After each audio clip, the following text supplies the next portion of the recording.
Current ratio का formula था current assets upon में करंट लायबिलिटी। क्विक रेशो का फॉर्मूला क्या था आपके पास? क्विक एसेट्स अपॉन में करंट लायबिलिटी। क्विक एसेट्स कैसे निकाली जाती है? जब हम क्या करते हैं, क्या करते हैं जब हम करंट एसेट्स में से पूरी की पूरी इन्वेंट्री माइनस कर दें, एडवांस प्रीपेड टैक्सेस वगैरह एक्सपेंसेस वगैरह माइनस कर दें, और फिक्टिशियस तो वैसे ही हट जाता है। तो हम लोग पहुंचे थे यहाँ पर, आपकी इलस्ट्रेशन 6-7 कैपिटल एम्प्लॉयड कैसे निकाली जाती है वो आपको बता दिया था। शेयर होल्डर फंड कैसे कैलकुलेट किया जाता है वो बता दिया था। क्विक एसेट्स का एक क्वेश्चन लेके चलते हैं, बाकी क्वेश्चन देखिए आप ही को करने हैं। I can give you the concept, फॉर्मूले कैसे याद कराने दैट इज माई रिस्पॉन्सिबिलिटी, और मैं करा के चल रहा हूँ। हम लोग फॉर्मूले को याद करने के लिए कोई रट्टा वाला अप्रोच नहीं लेके चल रहे हैं। उसको याद करने के लिए हम लोग क्या लेके चल रहे हैं, लॉजिकल प्लेसिंग आइटम के लेके चल रहे हैं। ये भी हम कर चुके थे अदर देन शेयर होल्डर, जैसे ये था इलस्ट्रेशन 12 है। करंट रेशो निकालने के लिए बोला, वर्किंग कैपिटल आपको मालूम है। टोटल लायबिलिटी में other than share holder fund, what does it mean? Total liability में से शेयर होल्डर फंड माइनस कर दूंगा तो बचेगा डेट, पूरा डेट। ठीक है, लॉन्ग टर्म डेट यहाँ दे रखा है। तो अगर मैं 325 जो है ना हमारे पास, ये इसमें से शेयर होल्डर फंड नहीं है, 325 है long term date. This is total liability external वाली। एक तो टोटल लायबिलिटी होती है जिसमें शेयर होल्डर फंड प्लस क्या इंक्लूड होता है, लॉन्ग। मैं अगर बोलूं तो टोटल एसेट्स, टोटल एसेट्स जो होती है वो किसके बराबर होती है? शेयर होल्डर्स फंड, मतलब शेयर होल्डर फंड भी ना लिखूं मैं तो यहाँ लिखूं क्या, टोटल लायबिलिटीज।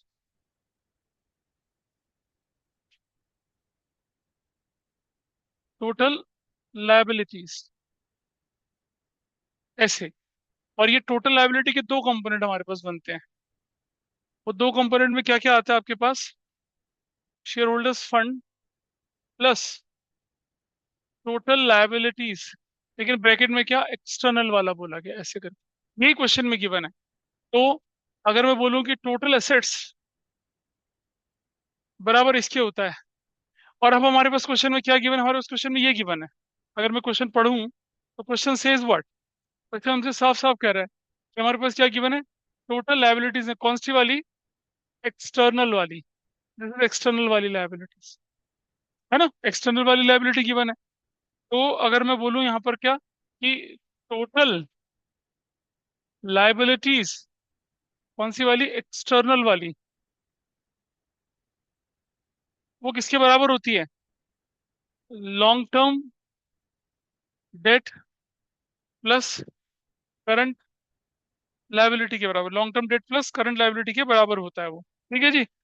और हमारे क्वेश्चन में क्या गिवन है, हमारे क्वेश्चन में गिवन है 325, और लॉन्ग टर्म डेट कितने के, 250 के।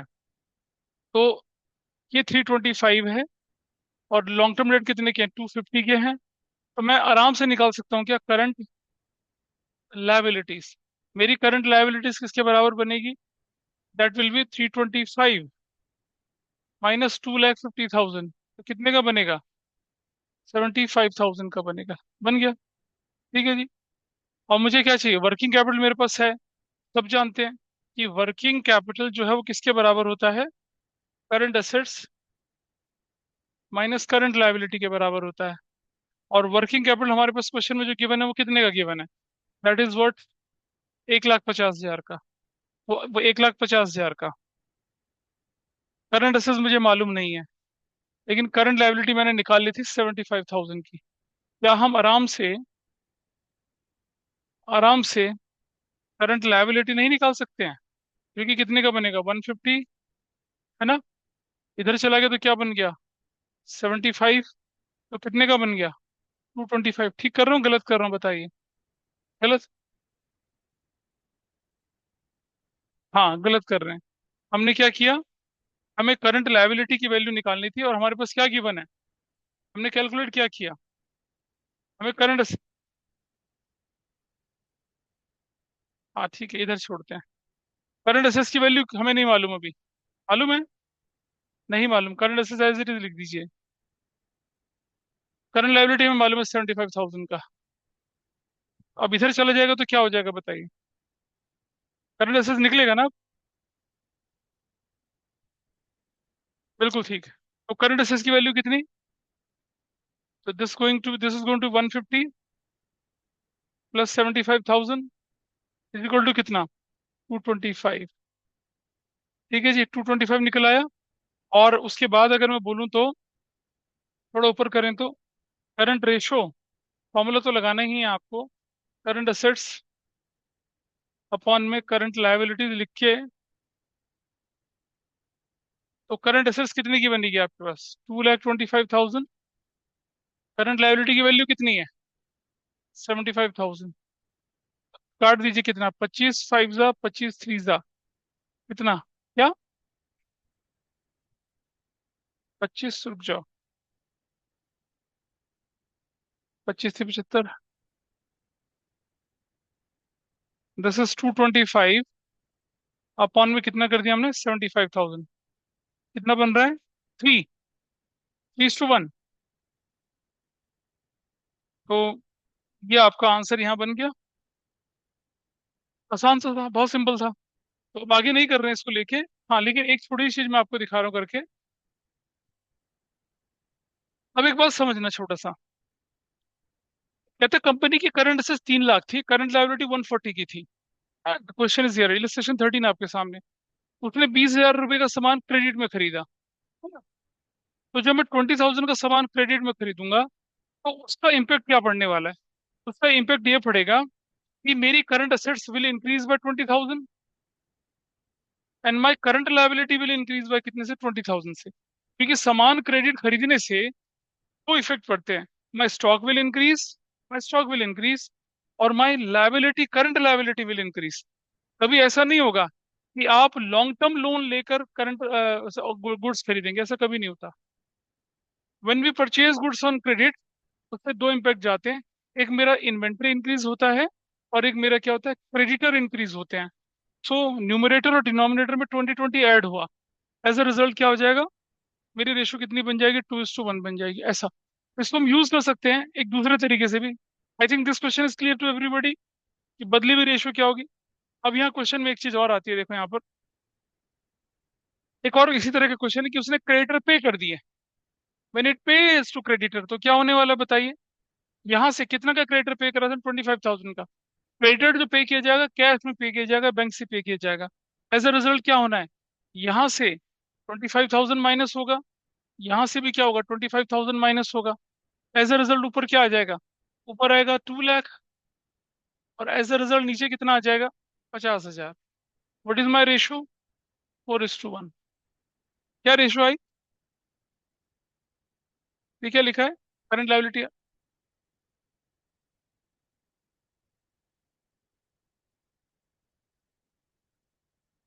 अच्छा, ये एग्जांपल लेके दिखा रहा है? नहीं, हम एग्जांपल नहीं लेके चलते, नॉर्मल करके दिखाते हैं। देखिए, क्वेश्चन थोड़ा अलग था, मैंने अलग तरह से इसका आंसर ले लिया। देखिए क्वेश्चन क्या कहता है आपसे, वो देखिए। क्वेश्चन ने आपसे बोला कि current liability of a company 1 lakh है, और करंट रेशियो उसकी 2.5:1 है। If it pays 25,000 to creditor, calculate the current ratio after the payment. कोई परेशानी नहीं है। देखिए, बुक में जैसे कर रखा है, मैं उसे थोड़ा अलग करके दिखा देता हूँ। बुक में तो आपके पास है ना एग्जाम्पल, तो आपके पास क्या एग्जाम्पल है? ये दिस इज एग्जाम्पल।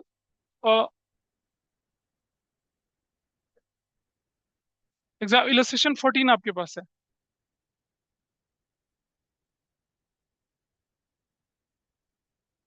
इलस्ट्रेशन 14 आपके पास है। Current liability of a company 1 lakh रुपए की थी, करंट रेशियो 2:2। देखो, इलस्ट्रेशन 14, लेट, हमें क्या निकालने के लिए बोला है इसने? हमें बोला है कि calculate current ratio after the payment. Current liability company की 1 लाख है, और करंट रेशियो 2.5:1 है। करंट लायबिलिटी कंपनी की 1 लाख है, तो दोनों तरह से निकाल सकते हैं वैसे तो। If current liability, if current liability is equal to 2 lakh, कितना बोला है क्वेश्चन में? 1 लाख है। Current liability is 1 lakh. ठीक है, तो लेट करंट असेट्स बराबर है एक्स। तो करंट रेशियो किसके बराबर हो जाएगी?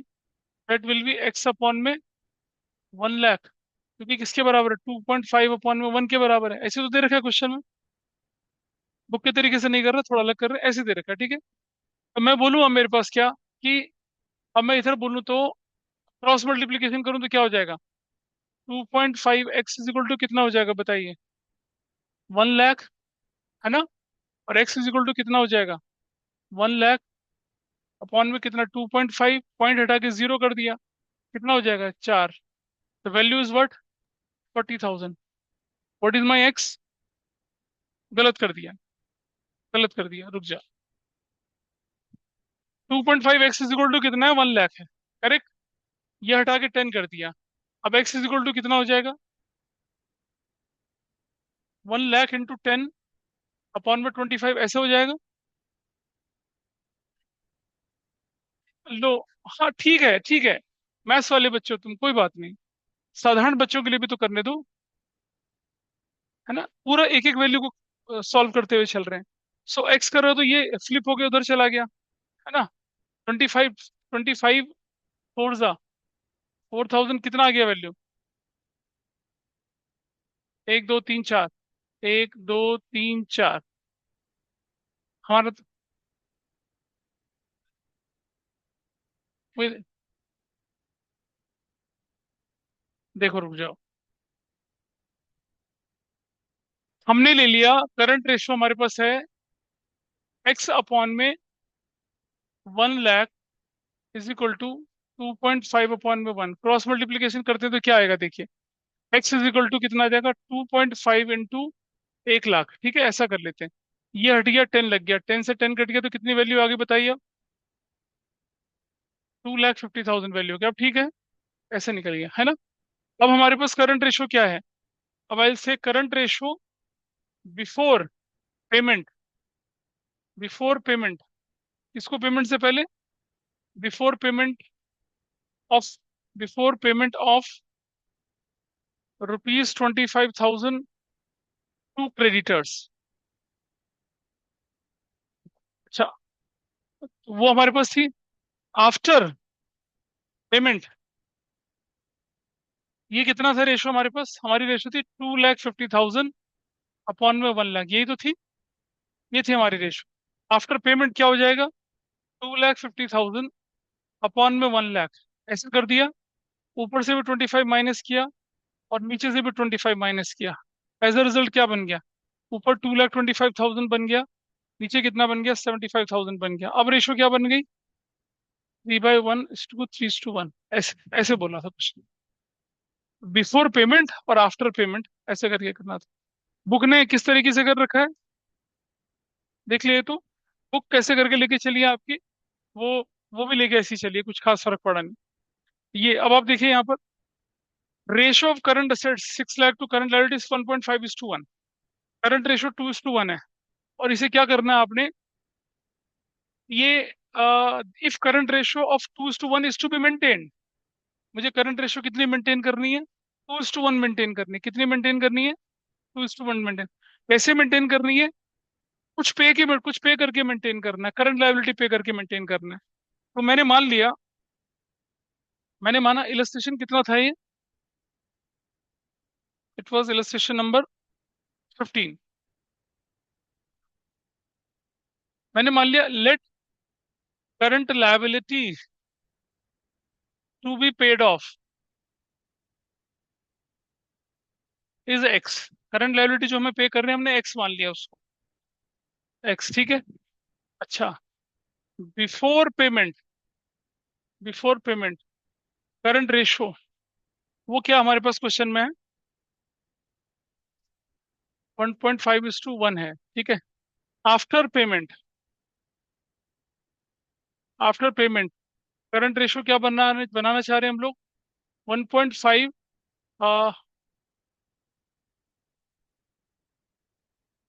मैं थोड़ा ठीक करूँ इसको, 1 है।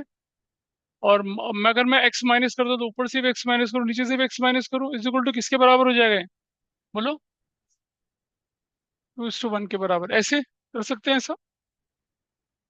नहीं, या पहले उसको आप करना चाहेंगे 1,50,000 अपॉन 1 का, उससे भी हो जाएगा। 1.5:1 रेशो है ना आपके पास क्वेश्चन में, ये रहा। अब आप उसे क्या बनाना चाहते हैं?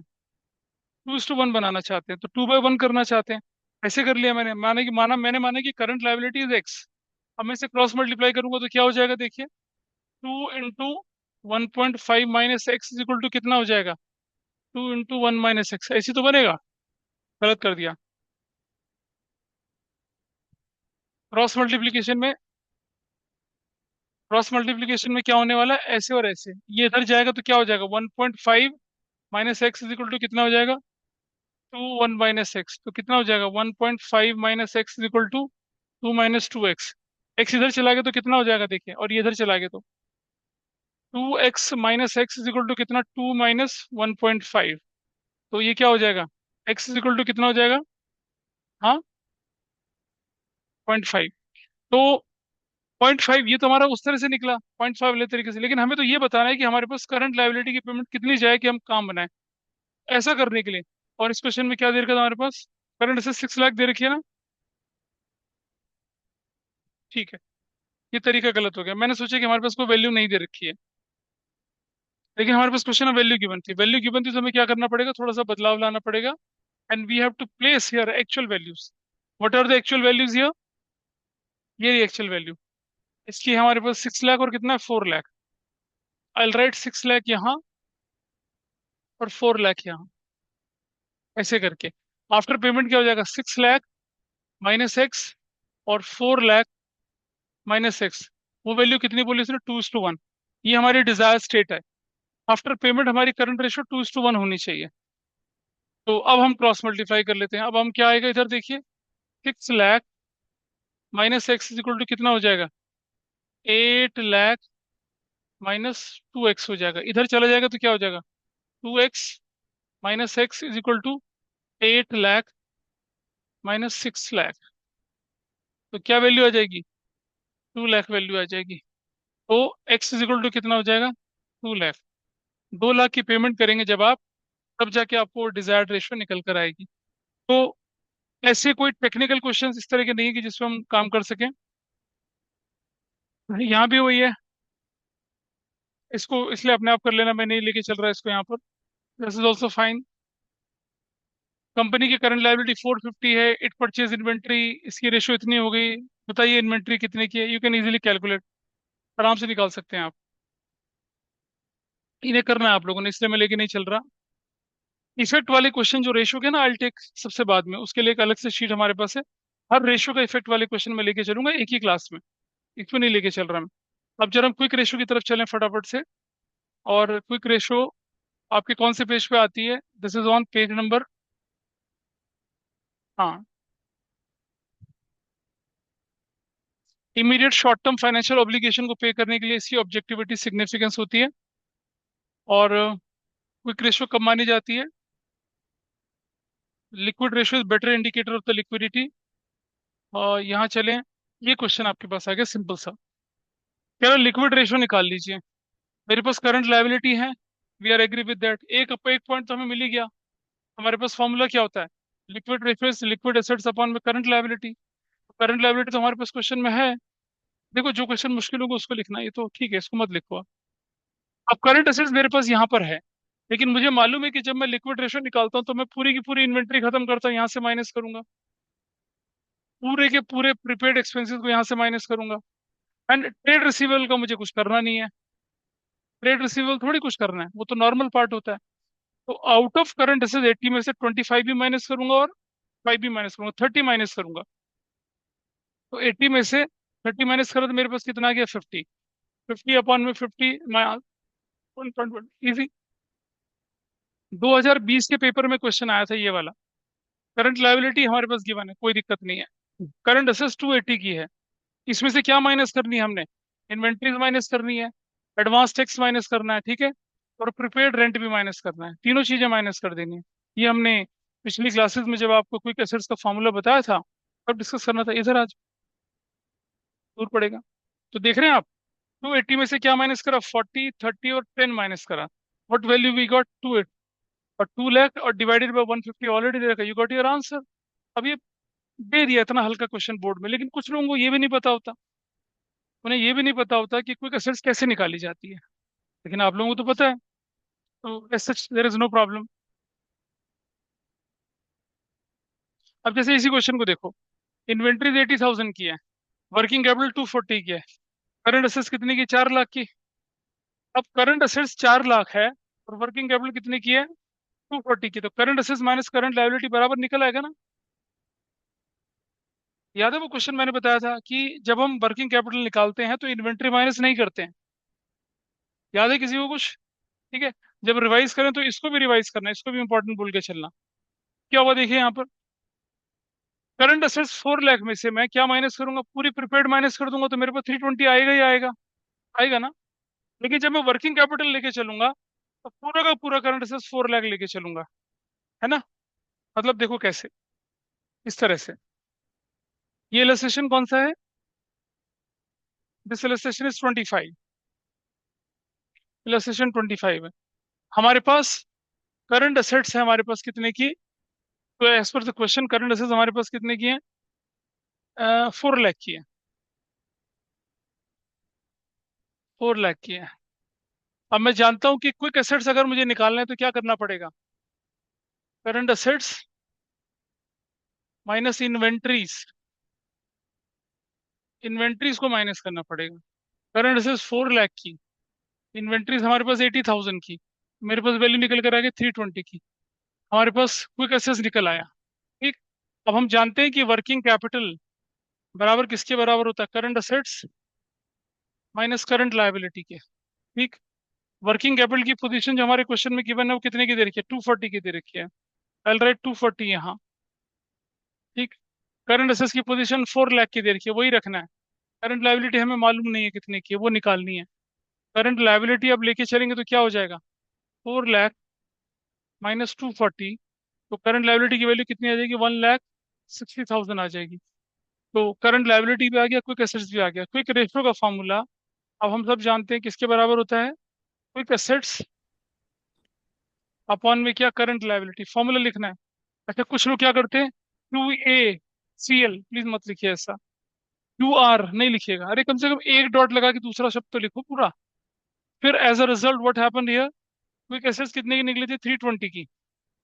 करंट लायबिलिटी कितने की निकली थी, 160 की। तो क्या रेशियो निकला है आपकी, 2:1 की रेशियो, यानी कि 2। दैट्स योर आंसर, निकल गया।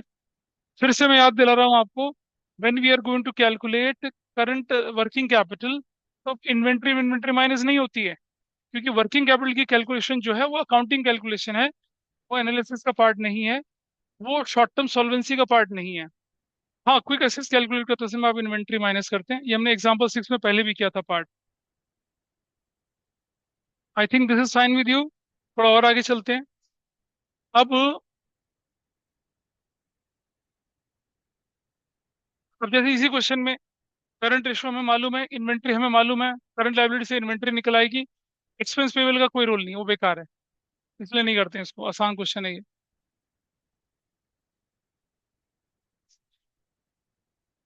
इसे करिए अपने आप जरा। ये सॉल्व दिस इलस्ट्रेशन 27, इसे अपने आप करिए। इलस्ट्रेशन 27 को अपने आप करिए फटाफट से। क्वेश्चन को जब हम कर रहे हैं हमें मालूम है कि करंट लायबिलिटी के कंपोनेंट कौन कौन से होते हैं। हमें करंट लायबिलिटी चाहिए, वर्किंग कैपिटल और टोटल लायबिलिटी हमारे पास 390 की है। टोटल लायबिलिटी में current मैच्योरिटीज of long term date, long term date. तो मुझे बताइए कि current मैच्योरिटीज of long term date होता क्या है, करंट लायबिलिटी होता है। उसका कोई यूज ही नहीं है हमारे पास यहाँ पर, है ना।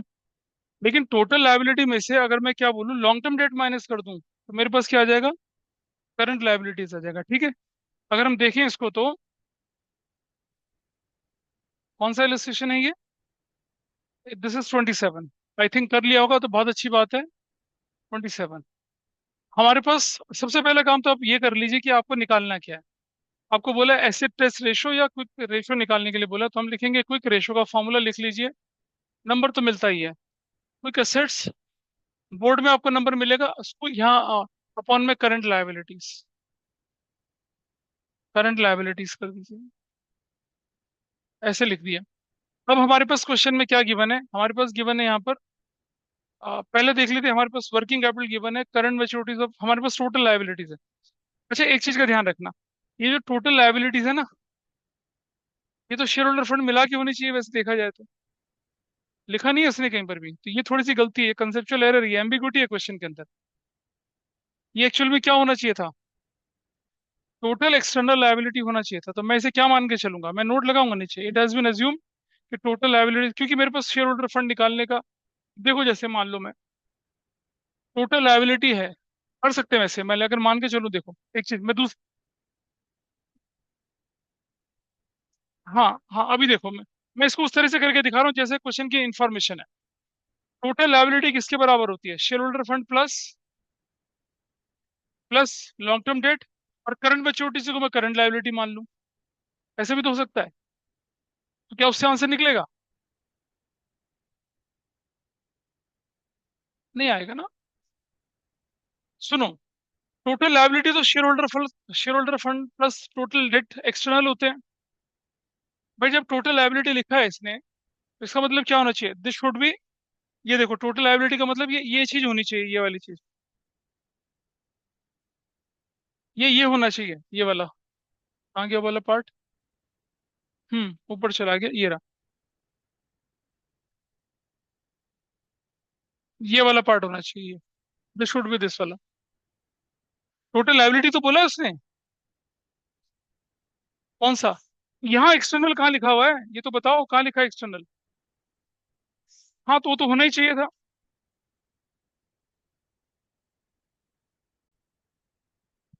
मैं सिर्फ इतना बताने की कोशिश कर रहा हूँ, ये क्वेश्चन के अंदर एम्बिग्युइटी है कैसे।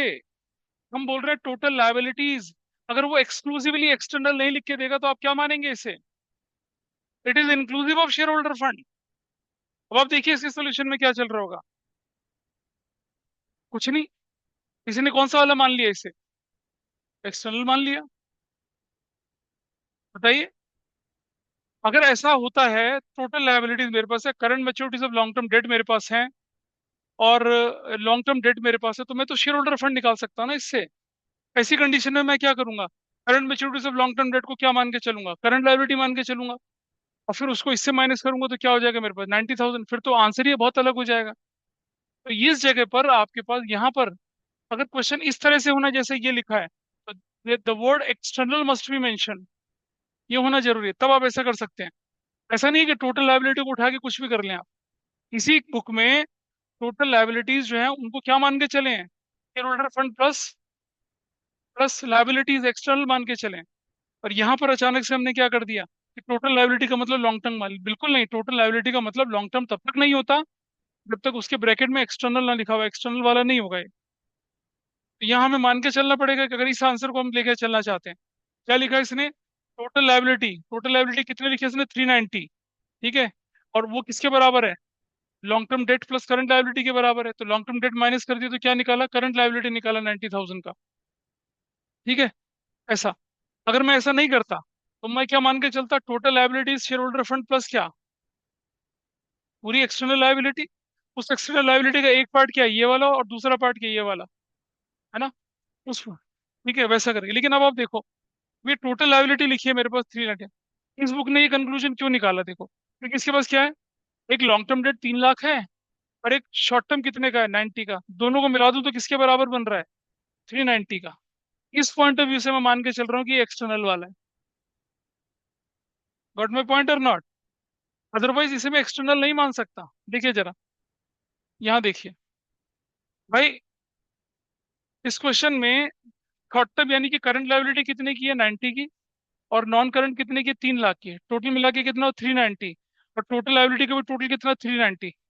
इस पॉइंट ऑफ व्यू से मैं मान के चल सकता हूँ कि ये क्या है, एक्सटर्नल लायबिलिटी है। बोलो।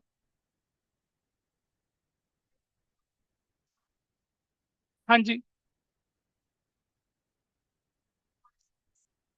हाँ तो वैसे कर सकते हैं ना। हाँ बिल्कुल सही है, मैं बोलता रहा हूँ, लेकिन इसने क्या किया, इस बुक वाले ने क्या कर रखा है इस समय पे, इसने आपको जो इन्फॉर्मेशन दे रखी है, 90,000 ये और 3 लाख ये, इन दोनों का टोटल 390 हो गया, तो इसने टोटल लायबिलिटी को क्या माना, एक्सटर्नल वाला मान के चला, क्योंकि दोनों का टोटल मिला के बन रहा है। अगर ये 4 लाख हो जाता तो फिर तो 10, फिर जो, सपोज इट इज 4 लाख, तब मैं क्या मान के चलता कि वो 90 है, 390, 10,000 का शेयर होल्डर फंड हो जाता था। यहाँ मैं वो कंक्लूजन नहीं ले सकता, इसलिए उसने ऐसा करा। तो टोटल करंट लायबिलिटी निकल आया, वर्किंग कैपिटल के हिसाब से निकालेंगे तो वो भी निकल आएगा, करंट एसेट में से क्या माइनस कर देंगे फिर आप यहाँ से, वो कहाँ चला गया, इन्वेंट्री 90,000 माइनस कर देंगे, you will get your answer. ऐसी कोई परेशानी नहीं है। तो अब और थोड़ा मुश्किल नहीं बन रहा। अब आपके पास टोटल डेट है, नॉन करंट डेट है, तो करंट डेट निकल आएंगे, और वर्किंग कैपिटल से करंट एसेट्स निकल आएगा। इसे करिए अपने आप, जरा ये वाले पार्ट को अपने आप करिए। जस्ट इलस्ट्रेशन 28 को अपने आप करिए फटाफट से। इसके बाद फिर हम इसको होल्ड कर देंगे, और फिर जो अदर सॉल्वेंसी रेशियोज है उन पर काम करना शुरू करेंगे जल्दी से। इलस्ट्रेशन 28 देखिए जरा, इसको देखिए आप। आ, इसे कैसे कर रहे हैं जरा देखिए, कि वर्किंग कैपिटल हमारे पास कितने की थी, 10 लाख की थी। टोटल डेट हमारे पास है, नॉन करंट डेट हमारे पास है, तो हम क्या निकालेंगे, करंट डेट मतलब करंट लायबिलिटी निकाल सकते हैं। देखो, छोटा छोटा क्वेश्चन आपको सिखाता है कि कैसे आप नोन से अननोन की तरफ ठीक, ये इलस्ट्रेशन हमें बताती है, ये शुरुआत है आपकी क्वेश्चंस की। इलस्ट्रेशन 28 जो हमारे पास है, ये आपसे कहता है कि आपके पास टोटल लाइबिलिटीज जो है वो कौन सी वाली, एक्सटर्नल वाली, इसके बराबर होगी non current liabilities plus current liabilities के बराबर होगी। ये हम जानते हैं, ठीक। अब हमारी इंफॉर्मेशन में क्या दे रखा है, नॉन करंट दे रखा है 40, हमें नहीं पता, और क्या दे रखा है, टोटल डेट दे रखा है 45 लाख का। तो टोटल डेट हमारे पास कितने की है, 45 लाख के। नॉन करंट डेट का अमाउंट हमारे पास कितना दे रखा है, 40 लाख का, 40 लाख का, और प्लस करंट लायबिलिटीज फिर हमें निकालनी है। क्वेश्चन देखते ही आपको पता करना है कि भाई हमारी रिक्वायरमेंट क्या है। क्वेश्चन देखते ही, इनफैक्ट सबसे पहले क्वेश्चन देखते ही अपना फॉर्मूला लिख लीजिए। क्वेश्चन को देखते ही आपको सबसे पहले क्या कर लेना कि right the formula here. Illustration 28 में हमसे पूछा गया क्या निकालने के लिए, हमसे पूछा गया कि आप क्या निकालिए, क्विक रेशो निकाल लीजिए। सबसे पहले लिख लीजिए quick ratio is equal to क्या, क्विक एसेट्स अपॉन में करंट लायबिलिटीज। ऐसा करके तो फॉर्मूला लिख लीजिए अपना। फिर आप चलें थोड़ा सा आगे। जब हमारा फॉर्मूला लिख लिया हमने, तब हम अपनी वैल्यू, अब हम देखिए क्वेश्चन के अंदर कि हमें क्या चाहिए। मुझे क्विक एसेट्स चाहिए और क्विक लायबिलिटी, करंट लायबिलिटी चाहिए। करंट लायबिलिटी तो इन दोनों, इसको और इसको इस्तेमाल करूंगा तो मेरी करंट लायबिलिटी निकल आएगी, that is fine. Current liability निकल आएगी तो मैं किस में डालूंगा, वर्किंग कैपिटल के अंदर डालता हूँ, तो क्या निकल आएगा, करंट एसेट्स। करंट एसेट्स से मैं इन्वेंट्री प्रीपेड माइनस करता हूँ तो क्या आ जाएगा, क्विक आ जाएगा। बस उतना ही करना है आप लोगों ने, तो वही है और कुछ नहीं है।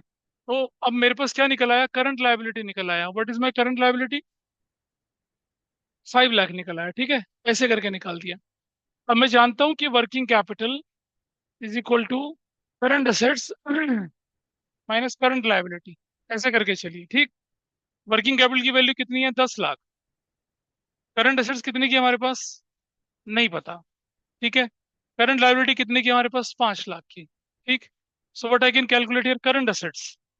करंट असेट्स की वैल्यू कितनी आई, 10 लाख, माइनस 5 लाख कर दूंगा तो क्या वैल्यू निकल कर आएगी, 10 - 5। हाँ ठीक है, 5 लाख ही तो निकलेगा।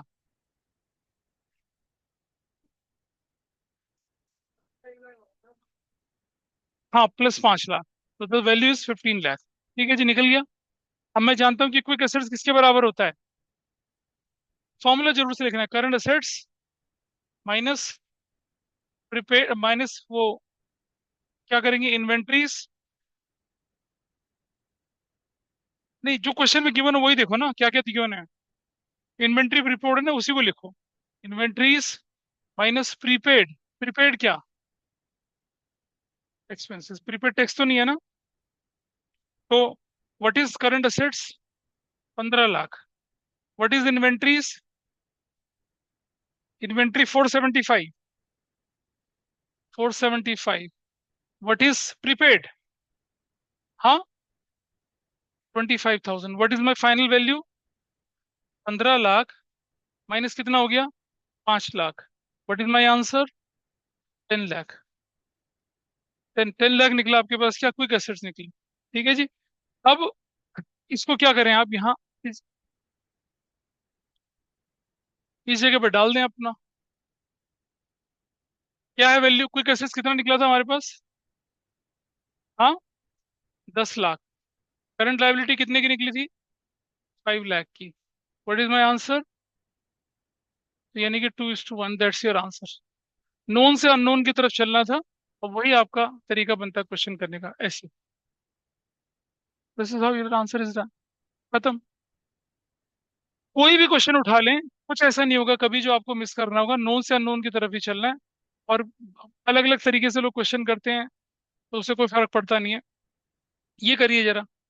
करंट लायबिलिटी 3 लाख की है, करंट रेशो 3 है, लिक्विडिटी रेशो 1 है, इन्वेंट्री की वैल्यू निकालनी है। करिए इसको सॉल्व। ऐसा क्वेश्चन है, इतना एक लाइन का क्वेश्चन है ये, लेकिन इसमें आपको थोड़ी सी मेहनत करनी पड़ जाएगी। करंट लायबिलिटी 3 लाख दे रखी है, करंट रेशो 3 है, लिक्विड रेशो 1 है। ठीक है। 3 मतलब 3:1, और क्विक रेशो 1 मतलब 1:1। इसका मतलब वो है, समझना। ये मत बोलो कि सर ये कहाँ लिखा है कि 1:1 है, 3। If it says 3, it mean 3/1। If it says 1, it mean 1/1। If it says 2, इसका मतलब 2 2/1। ऐसे इसका मतलब आपको, इतने लोगों ने किया इसको। ठीक है। तो वैल्यू ऑफ इन्वेंट्रीज निकालनी थी मुझे। करंट लायबिलिटीज है, लिक्विड रेशो भी दे रखी है, करंट रेशो भी दे रखी है, करंट लायबिलिटी हमारे पास है। तो करंट, क्या करंट एसेट्स को एक्स मान लिया जाए? ऐसे कर ले, या किसी और तरीके से करें? कैसे किया? किया ही नहीं। कहाँ किया, दिखाओ। नो। बोलो क्या करना है, बोलो। These are two downgrade questions. इन्हें क्या ट्राई करना है? देखो, यही डाउनग्रेड क्वेश्चन कभी फंस जाए आपको एक 3 नंबर में, तो दिक्कत होगी। इलस्ट्रेशन 29। इलस्ट्रेशन 29 हमें निकालने के लिए क्या बोला है? इसमें तो फॉर्मूला लग नहीं रहा, इसमें हम बोला इन्वेंट्री निकालना है। तो चलिए, क्या गिवन है आपके पास? करंट रेशो, जो कि किसके बराबर होती है? करंट असेट्स अपॉन में current liabilities, is equal to कितना बोले? 3/1। और दूसरी तरफ क्या बोला उसने? Current quick ratio is equal to quick assets, ठीक है, अपॉन में current liabilities is equal to 1/1 कर दिया। किसी भी एक को पकड़ लो। मैं मान लो, अगर मैं इसको ले लूँ, चलो इसी वाली को ले चलता हूँ। ठीक है। तो यहाँ मैं क्या कर सकता हूँ, इधर में आई जस्ट राइट हियर, देखो। इस वाली से मैं क्या करता हूँ, यहाँ से ऊपर वाली से, कि current ratio is equal to current असेस, हमारे पास नहीं मालूम है, करंट असेस ही रहने दिया, ठीक है। मत करो एक्स। लेकिन ये करंट लायबिलिटी कितने के क्वेश्चन में गिवन है? 3 लाख रुपए की, तो आई राइट 3 लाख यहाँ, is equal to 3/1। Cross multiplication करूंगा तो क्या हो जाएगा बताइए? The current assets is equal to कितना हो जाएगा? रुक जाओ। क्रॉस मल्टीप्लीकेशन करें ना, इधर current assets is equal to कितना हो जाएगा? 3 लाख इंटू 3 क्या हो जाएगा? 9 लाख हो जाएगा, है ना? करेक्ट। ये हो जाएगा। और हम क्विक एसेट्स बोलेंगे तो क्या हो जाएगा? 9 लाख माइनस इन्वेंट्रीज, है ना? ऐसे तो बनेगा। इन्वेंट्री हमें मालूम नहीं, रहने दिया हमने। अब मैंने क्विक रेशो के फॉर्मूले में से लगाया है, तो क्या बनेगा मेरे पास? 9 लाख माइनस इन्वेंट्रीज अपॉन में कितना? 3 लाख इज इक्वल टू कितना? 1/1। क्रॉस मल्टीप्लीकेशन करूं तो क्या हो जाएगा? 9 lakh minus inventories is equal to कितना? 3 लाख। इधर और इधर चला जाएगा तो क्या हो जाएगा? इन्वेंट्रीज बराबर किसके हो जाएगा? 9 lakh minus 3 lakh. What is your answer? 6 lakh से निकल गया। छोटा सा सवाल था, हो गया। लेकिन बहुत लोगों ने सी एल ऐसा करके कर रखा है। प्लीज अपना नुकसान मत करिए। Going to give you no benefit. Step से क्वेश्चन करेंगे तो हो जाएगा। कितने लोग कर पाए थे इसे बताइए? नहीं, झूठ मत बोलो। इसमें कोई डाउट है किसी का? I am taking simple and easy questions ताकि आप लोगों का कॉन्फिडेंस बढ़े। अच्छा। अब फिर ये वही है, करंट लायबिलिटी निकालना, करंट एसेट्स क्विक एसेट्स निकालना। You can solve this question, that's not a problem. ये भी सेम वैल्यू का क्वेश्चन है। अगेन वर्किंग कैपिटल दे रखी है, तो कोई एक कंपोनेंट मिसिंग होगा। You can solve. मैं इसको नहीं, देखो करना तो है ही। रेशो की एक एक इलस्ट्रेशन, एक एक एक्सरसाइज का क्वेश्चन, और पास ईयर के क्वेश्चन है, क्योंकि छोटे छोटे क्वेश्चन है। ये इतने बड़े पहाड़ क्वेश्चन थोड़ी जैसे पार्टनरशिप होती है। आराम से 2-3 मिनट में एक एक क्वेश्चन सॉल्व होगा आराम से। बस यू कैन सॉल्व। नहीं लेके चल रहा मैं इनको आपके सामने।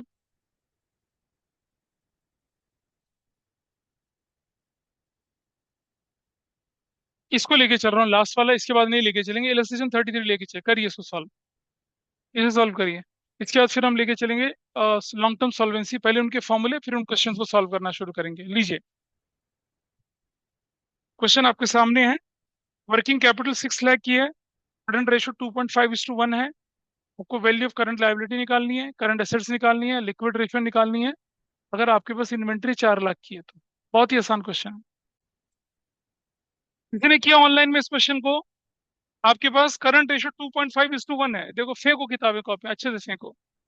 ठीक है, मतलब इतना नाराज होगी कॉपी किताबी फेंक दी, कहता जाओ मास्टर हम नहीं पढ़ते। करंट रेशो 2.5:1 है, कह रहा कैलकुलेट करिए value of current liability, current assets, liquid, और वो दुनिया भर का निकालने के लिए बोला है। एक बार करंट एसेट्स करंट लायबिलिटी के कंपोनेंट आ जाएंगे तो हम बाकी भी निकाल सकते हैं। और जब आपसे बोल रहा है कि भाई कि आपको बोला कि क्विक रेशियो निकाले, तो क्विक रेशियो का फॉर्मूला क्यों नहीं लिखते हो आंसर में? लिखो तो सही फॉर्मूला, और करंट रेशियो के फॉर्मूले से लगा के चलते हैं। Do I need to solve this question या आगे बढ़ो? ऑनलाइन ऑफलाइन में बताइए, कोई भी बच्चा, रजत उधर से, do I need to solve this question? Please बताइए मुझे, देख लेते हैं इसके आंसर में क्या लिखा है। अदरवाइज को बड़ी मुश्किल, ये गिवन है आपको, करंट रेशो गिवन है। तो करंट लायबिलिटी एक्स मान ले तो करंट एसेट्स कितना देखो, इस जगह पे मुझे क्या करना पड़ेगा, I write current ratio is equal to current assets upon में current liabilities is equal to 2.5:1। हमने क्या मान लिया, करंट लायबिलिटी को एक्स मान लिया। तो अगर करंट लायबिलिटी को एक्स मान लिया तो यहाँ मैं क्या करता हूँ, इस जगह पे will write x, will write x here, x. तो करंट एसेट्स की वैल्यू क्या हो जाएगी देखिए, 2.5x हो गया, देखो ये हो गया ना 2.5x, 2.5x हो गया। और वर्किंग कैपिटल किसके बराबर होता है, 2.5x माइनस एक्स।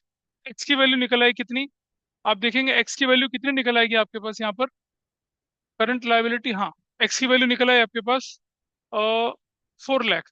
तो करंट एसेट्स की वैल्यू भी निकल आएगी, और करंट एसेट्स की वैल्यू निकल आएगी तो उसे क्विक एसेट्स वाले फॉर्मूले में जब रखेंगे तो उससे पहले क्या करना पड़ेगा आपको, इन्वेंट्रीज माइनस करना पड़ेगा। तो यू विल राइट, देखो स्टेप से मार्किंग करिए, करंट लायबिलिटी निकलवाई, करंट एसेट्स निकाला, लिक्विड रेशियो निकाला, तब है। अगर आप शॉर्टकट में एक ही स्टेप से उसे निकाल देंगे तो you will lose the marks. नहीं करिए ऐसा, ऐसा नहीं करना है आप लोगों ने। चलो आगे चलते हैं जरा सा, ये वाला पार्ट छोड़ देते हैं। ये again same type of questions आ गया। क्विक रेशियो निकालना है तो क्या क्या करना है देखिए, टोटल आउटसाइड डेट आपके पास दे रखे हैं, है ना, टोटल आउटसाइड डेट दे रखे हैं, यानी कि total debt is given to you, जो कि किसके बराबर होता है, नॉन करंट और करंट के बराबर होता है। नॉन करंट के कंपोनेंट कौन कौन से हैं यहाँ पर देखिए, long term borrowing, long term provisions, ये नहीं है, ठीक है। प्रीपेड और इन्वेंट्री अलग चला गया, और ये वाला टोटल डेट से। तो क्या किया आपने, टोटल करंट लायबिलिटी कैसे निकाली है, देख रहे हैं नीचे, टोटल डेट में से, टोटल डेट में से नॉन करंट और क्या लॉन्ग टर्म प्रोविजन माइनस करके करंट लायबिलिटी निकाल ली, दैट्स फाइन। करंट लायबिलिटी निकल जाती है, और आपको करने के लिए क्या बोला है क्वेश्चन में, क्विक रेशियो निकालना। तो करंट लायबिलिटी का कंपोनेंट तो आपने निकाल लिया। अब आपको ढूंढना कहीं से क्या, करंट एसेट्स, और उनमें से क्या प्रीपेड और इन्वेंट्री हटा देनी, या कहीं से भी निकल जाए अगर हमारे पास क्या, क्विक एसेट्स। दो तरीके बताए थे क्विक एसेट्स को, या तो आप सिंपल क्विक एसेट्स वाले कंपोनेंट उठाएं, वो हमारे पास गिवन नहीं है, तो मैं क्या करूंगा बताइए। टोटल एसेट्स मेरे पास अगर निकल कर आई ये वाली, इसमें से मैं अगर नॉन करंट एसेट्स माइनस कर देता हूँ, इसमें से कौन सा पार्ट है, एक तो ये वाला पार्ट है फिक्स एसेट्स, ठीक है, दिख रहा है आपके पास ये वाला। दूसरा नॉन करंट इन्वेस्टमेंट, ये भी माइनस कर देता हूँ। और तीसरा पार्ट कौन सा दिख रहा है, ये वाला, long term loans and advances, ये तीन कर देता हूँ माइनस, तो मेरे पास क्या आ जाता है, करंट असेट्स आ जाएगा। फिर करंट असेट्स में प्रीपेड और इन्वेंट्री माइनस कर दूंगा तो I will get my answer, है ना। नोन से अननोन की तरफ चलना, उससे ज्यादा कुछ नहीं करना आप लोगों ने, that is why this question is pretty simple. Same फिर वैसे ही क्वेश्चन यहाँ पर आ गया। ये तो कर रहा है, जब तक आप करेंगे नहीं तब तक चीजें होने वाली नहीं है, इसको मैं नहीं लेके चल रहा। Again same type of question here, और ये फिर इंक्रीज डिक्रीज वाला पार्ट हो गया, ठीक है, इसे मैं यहाँ से हटा रहा हूँ। अब जरा चलते हैं किसकी तरफ, क्वेश्चंस की कैटेगरी को आगे बढ़ाते हैं।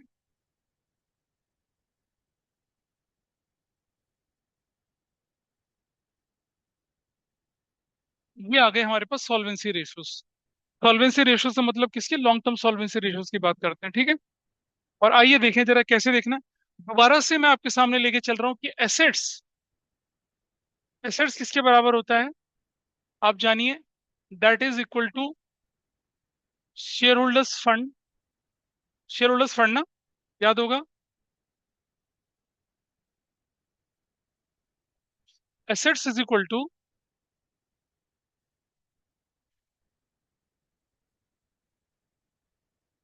शेयर होल्डर्स फंड, और क्या बोले उसको, इक्विटी बोले, और क्या बोले उसको, प्रोपराइटर्स फंड बोले, है ना, और क्या बोले उसको, नेटवर्थ बोले।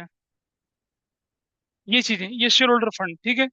प्लस क्या होता है इसके साथ, कौन सा वाला, टोटल लाइबिलिटीज। टोटल लाइबिलिटीज में कौन सी वाली पार्ट बनते हैं यहाँ पर, दो पार्ट। एक को बोलते हैं नॉन करंट लाइबिलिटी, इसको नाम देते हैं हम लोग क्या, डेट या लॉन्ग टर्म डेट। और दूसरे को बोलते हैं क्या, करंट लाइबिलिटी, ऐसे वाला पार्ट। यहाँ एसेट्स के भी दो कंपोनेंट आपके पास आ जाते हैं, क्या, नॉन करंट एसेट्स, और क्या आ जाते हैं, current assets. Non current assets के अंदर क्या क्या चीजें इंक्लूड होती है मालूम है आपको। देखिए जरा, अगर हम नोट्स को देखें तो नॉन करंट एसेट्स के अंदर क्या क्या चीजें इंक्लूड होती हैं, आप कहीं पेज देखेंगे, I'll just show you here।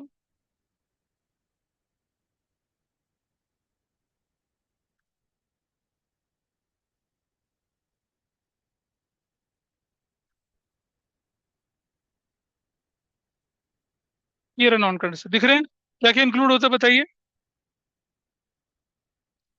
Property plant equipment and intangible assets पूरा इंक्लूड होता है नॉन करंट के अंदर। Non current trade investments, long term loans and advances, property plant equipment and intangible assets पूरी इंक्लूड होती है, ठीक है। नेट फिक्स जिसे कहते हैं वो वाला। एक चीज का ध्यान रखना है यहाँ पर, capital work in progress, capital advance, ये सब इंक्लूड नहीं होता है। क्यों? क्योंकि वो कैपिटल एम्प्लॉयड का पार्ट नहीं है। हम क्या बात कर रहे हैं, लॉन्ग टर्म सॉल्वेंसी की बात कर रहे हैं। मेरी कैपिटल वर्क इन प्रोग्रेस है, मेरी बिल्डिंग 50 मंजिल की बिल्डिंग है, सिर्फ 10 मंजिल बनी है। If I want to sell it out, will it give me reasonable amount of money. मेरी रिसर्च आधी हो रखी है ना, इंटेंजिबल एसेट्स अंडर डेवलपमेंट है, मैं उसे बेचना चाहूंगा। मैंने बोला यंग होने का सीरम बना रहे हैं हम लोग, 200 करोड़ लग चुका है, 100 करोड़ और लगना है, फाइनेंशियल क्राइसिस आ गए, भैया मेरी रिसर्च खरीद ले, कोई खरीदेगा? दो कौड़ी में नहीं खरीदेगा आपको, अंडरस्टैंड। इसीलिए लॉन्ग टर्म सॉल्वेंसी में उनको इंक्लूड नहीं किया गया है। इनको इंक्लूड नहीं किया गया है, कैपिटल वर्क इन प्रोग्रेस को, कैपिटल एडवांस को, और किसको इंक्लूड नहीं किया गया, इंटेंजिबल एसेट्स अंडर डेवलपमेंट को इंक्लूड नहीं किया गया। Is that clear? अभी दिख जाएगा आपको, सिर्फ इन्हीं चीजों को इंक्लूड किया गया। क्या इंक्लूड किया, प्रॉपर्टी प्लांट जो कि एक्चुअली विजिबल है, non current trade investment, long term loans advances, other non current excluding, ये सब पार्ट हटा के, ठीक है। तो चलिए जरा यहाँ पर, लेकिन जब हम दूसरे तरह के क्वेश्चंस करेंगे उनमें इंक्लूड करेंगे, लेकिन यहाँ नहीं करेंगे, क्योंकि हम किसकी बात कर रहे हैं, सॉल्वेंसी की बात कर रहे हैं। सॉल्वेंसी का मतलब हमें पैसा कितना मिलने वाला है वापसी में, उसकी बात करते हैं। इसीलिए जब हम इस क्वेश्चन को लेके चल रहे हैं यहाँ पर, सॉल्वेंसी रेशियोज की बात करते हैं, क्या क्या है पहली रेशियो हमारे पास। इनफैक्ट ये रेशियो कैसे बनती है, मैं एक आपको एक लॉजिकल सीक्वेंसिंग दिखाता हूँ, ठीक है। सबसे पहले देखिए आपके पास, अगर इन्हीं रेशियोज की अगर मैं लिस्ट आउट करूँ यहाँ पर, तो जब शुरू शुरू में हमने फ्लो चार्ट बनाया तो दिख रहा होगा आपको यहाँ पर, you can see out you can see here the ratio, ये रे रेशियो सारी आपके पास। डेट इक्विटी है, प्रोप्राइटरी है, टोटल एसेट्स टू डेट है, इंटरेस्ट कवरेज है, debt to capital employed ratio है। अभी नहीं याद करना है, याद करने के नाम पे तो परीक्षा कुछ तो रट्टू तोते होते हैं, वो याद कर लेते हैं, that that will not B problem. लेकिन 99% लोग रट्टू तोते नहीं होते, उनके लिए मुश्किल पड़ती है। तो आप देखो कितना आराम से मैंने याद रख पाएंगे और कैसे ध्यान रख पाएंगे। देखिए सबसे पहले लेके चलते हैं, ये अकाउंटिंग इक्वेशन है, इसमें से मैं इस पोर्शन को हटा देता हूँ, इस पोर्शन को हटा देता हूँ। क्यों, क्यों हटा रहा हूँ, शॉर्ट टर्म सॉल्वेंसी में कवर हो गए तो हमें लेके चलना है किसकी बात अब, लॉन्ग टर्म सॉल्वेंसी की। तो जब हम लॉन्ग टर्म सॉल्वेंसी की बात लेके चल रहे हैं, तो मुझे लेने पड़ेंगे वही कंपोनेंट जो लॉन्ग टर्म को रिप्रेजेंट करते हैं। लेकिन अगर मुझे कहीं पर टोटल एसेट्स लेना पड़ा तो मैं इनको इंक्लूड करूंगा। अगर मुझे टोटल डेट लेने पड़े, एक्सटर्नल लेने पड़े, टोटल लाइबिलिटीज कौन सी वाली हैं, ये हमारे पास एक्सटर्नल वाली हैं, तो मैं ये लेके चलूंगा। तब मैं इसे नेग्लेक्ट नहीं कर सकता। भाई मान लिया मेरे पास कंपोनेंट में टोटल लाइबिलिटी आ रहा है डिनोमिनेटर में, तो तब तो मैं लेके चलूंगा ना एक्सटर्नल वाली, दोनों को मिला के लेके चलूंगा। लेकिन मोस्ट ऑफ द टाइम हमारा फोकस किस पर रहेगा, नॉन करंट पे रहेगा। चलिए पहली रेशो मेरे पास है क्या, ये देखिए पहली ratio, this is the first ratio. क्या बोल रहे हैं इसको हम, पहली रेशो को डेट इक्विटी रेशो, किसके बराबर है ये भाई, डेट अपॉन में किसके बराबर है? इक्विटी। इसे कहते हैं डेट, इसे कहते हैं इक्विटी। डेट अपॉन में क्या बन गया? इक्विटी बन गया। कोई दिक्कत है बताइए इस पर? कोई मुश्किल काम है? काउंटिंग इक्वेशन के कंपोनेंट लेके चल रहा हूँ, नॉन करंट वाले कंपोनेंट लेके चल रहा हूँ। दूसरी रेशो, डेट और इक्विटी का कंपैरिजन कर लिया, ठीक है। अब मैं किसका कंपैरिजन कर रहा हूँ? इसका और इसका कंपैरिजन कर रहा हूँ यहाँ, ये वाला कंपैरिजन कर रहा हूँ। क्या है ये? इक्विटी। अब मुझे बताइए, ये जो टोटल एसेट्स हैं, इसका मालिक ये होता है, ये लोग ओनर होते हैं? कौन होता है owner? Who are the real owner of total assets? Proprietor किसको बोलेंगे? प्रोप्राइटर इन लोगों को बोलेंगे या इन लोगों को बोलेंगे? किसको बोलेंगे? ऑनलाइन में भी तो जवाब दे मुझे। Who are the proprietors? Proprietor ये लोग हैं शेयर होल्डर फंड वाले, या non current liability current liability वाले प्रोप्राइटर्स है? कौन है? शेयर होल्डर फंड, ठीक है। अगली रेशो मेरे पास बनती है क्या? Proprietary ratio. प्रोप्राइटरी रेशो बड़ा सिंपल सा है, किसके बराबर होगा? प्रोप्राइटर्स फंड, जो कि किसके बराबर होता है? Share holder fund. अपॉन में क्या लिखूंगा? Total assets. अपॉन में टोटल एसेट्स लिखूंगा, ठीक है। और टोटल से फिक्टिशियस और क्या कहते हैं नॉन ट्रेड एसेट्स वो हट जाएंगी, वो नहीं इंक्लूड होंगी, ध्यान रखना। अभी मैं जो फॉर्मूला दिखाऊंगा लिख के आएगा उसमें। क्या second ratio is okay with you? First ratio कैसे बनी है आपकी? फर्स्ट रेशियो कैसे बनी है आपकी? देखिए, ये देखिए, विजिबल है ना जो मैं लिख रहा हूँ यहाँ पर? This is first ratio. कौन सी वाली? डेट अपॉन में इक्विटी। सेकंड रेशियो कैसे बनी है आपकी? तो ये प्रोप्राइटर्स फंड अपॉन में क्या हो जाएगा? टोटल एसेट्स, ठीक। कंपैरिजन हो गया। अब मैं देखे चल रहा हूँ क्या? इसका कंपैरिजन। देखो, इसका इसका आपस में हो चुका है। मैं इसका कंपैरिजन लेके चल रहा हूँ, इसका, ये कंपैरिजन लेके चल रहा हूँ। तीसरा क्या रेशियो बनेगी मेरे पास? क्या नाम दूंगा इसको बताइए? टोटल एसेट्स टू किसके साथ कंपेयर कर रहा हूँ? टोटल एसेट्स टू किसके साथ? Debt ratio. Total assets to debt ratio, तो किसके बराबर हो जाएगी वो? टोटल एसेट्स, ठीक है जी, अपॉन में क्या? डेट है। अकाउंटिंग इक्वेशन के कंपोनेंट मैंने डिस्कस करे हैं आपस में। डेट का कंपैरिजन किसके साथ किया? इक्विटी के साथ, ठीक है। डेट का कंपैरिजन इक्विटी के साथ किया। फिर किसका? इक्विटी का कंपैरिजन किसके साथ? टोटल एसेट्स के साथ किया। फिर टोटल एसेट्स का कंपैरिजन किसके साथ कर दिया? डेट के साथ कर दिया, लॉन्ग टर्म डेट के साथ। तीन रेशो तो आपके सामने निकल कर आ गई। देखिए जरा, कौन कौन सी रेशो है? अगर मैं बोलूँ तो देखिए, ये वाली डेट इक्विटी निकली, प्रोप्राइटरी निकली, टोटल एसेट्स टू डेट निकली। क्लियर है जी? कोई दिक्कत है? अकाउंटिंग इक्वेशन के तीन कंपोनेंट है, क्या डाउट है? नहीं, लॉन्ग टर्म वाला लेके चलें। देखो ना, लॉन्ग टर्म के साथ निशान लगाया हमने यहाँ पर, इसके साथ निशान, ये वाले के साथ। डेट मतलब ये लिखा ना, डेट क्लियरली लिखा डेट। डेट का मतलब लॉन्ग टर्म डेट है, ठीक है। वो करंट लायबिलिटी को करंट लायबिलिटी की तरह, टोटल डेट अगर बोल दे तब उसका मतलब बनता है कि करंट लायबिलिटी इंक्लूड करके है, अदरवाइज नहीं। तो हो गया ये रेशो, तीन रेशो बनी। चौथी रेशो आपसे क्या बोला गया है? Interest coverage ratio. अब मुझे एक बात बताइए, जो इंटरेस्ट होता है वो किससे पे किया जाता है? आउट ऑफ, इंटरेस्ट पे करने के लिए do you borrow money from outside, या interest is paid out of the current year profit? Interest किससे पे किया जाता है? प्रॉफिट से। प्रॉफिट से, ठीक है। तो हम लेके चल रहे हैं क्या? नेट प्रॉफिट बिफोर कौन से वाला? इंटरेस्ट एंड टैक्स वाला। ले लिया। प्रॉफिट कौन सा वाला लूंगा? आफ्टर इंटरेस्ट टैक्स वाला लूंगा, बिफोर इंटरेस्ट टैक्स वाला लूंगा? बिफोर लूंगा। भाई अगर मैंने आफ्टर आफ्टर इंटरेस्ट कर दिया, आफ्टर टैक्स कर दिया, आफ्टर डिविडेंड कर दिया, तो मेरे पास तो डाइल्यूटेड प्रॉफिट है, तो मेरा तो कंपैरिजन बनेगा नहीं।